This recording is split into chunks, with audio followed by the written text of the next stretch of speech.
Hey, welcome back to Score on Business, and we're still with Christy Pruitt-Haynes. So, Christy, how does leadership contribute to organizational excellence? It's essential.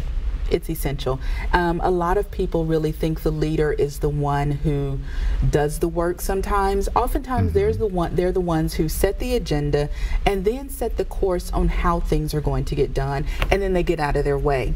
So you'll see a lot of organizations where the leader wants to be almost too involved in the details.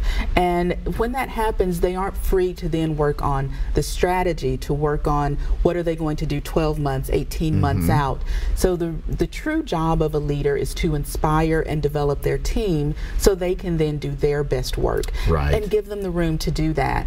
I think some of the most successful leaders are the ones who allow their employees to make some mistakes. Because in that, the employees are going to learn a great deal. Some of the biggest success stories came from mistakes. So so it's really up to the leader to set the agenda, to set the tone, to set the example, and then get out of the way. Not micromanage. And exactly. You know, when there's a saying that I like, and it's not 100% true, but it's whatever the problem is, or whatever the issue is, the problem is at the top. It oftentimes is. It really is. And people don't always look there first. Oh, no. No, of course not.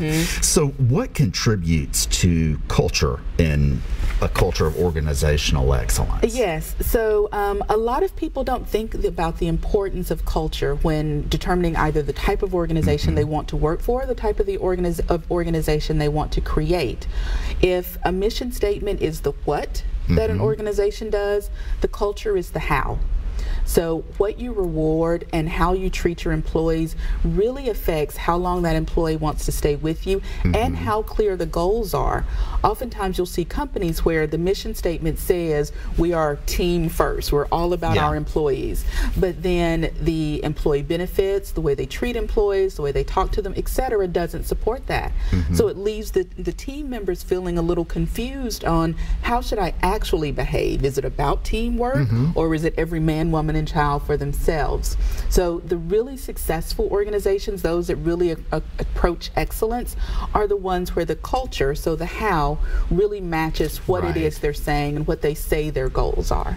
And they put effort into the culture. Exactly. They work to develop it. It's not something that just happens by mistake. Culture is very intentional, and it has to be nurtured, or it literally sort of goes away. Okay. And so how does a common vision contribute to organizational excellence? I'm surprised by the number of employees who don't know the mission statement of their company. And what that says to me is, if that employee doesn't know what the ultimate goal is, how are they supposed to make decisions to move you closer to it? And I myself have been guilty of that. I've worked for companies, and if you ask me, well, what's the mission? I'm like, well, I don't know. I show up every day and I do A or B. But what's really important is for everyone to work towards a common goal and to understand that vision and buy into it, so they all know, if this is our common goal, then I need to do activities every day that move us closer toward it. Without that X on the roadmap, it really leaves team members kind of flailing in the wind, and everybody's typically working towards something different. So I think a common theme I've heard from you, which matches best practices, are leadership matters, culture matters, and leadership should be focusing on being a good leader and on building a healthy culture. Absolutely. It's essential. Christy, thank you so much for being here. Thank you. I've enjoyed it. Thank you. Okay. And ladies and gentlemen, that's it for this week. We will see you next week. Thanks.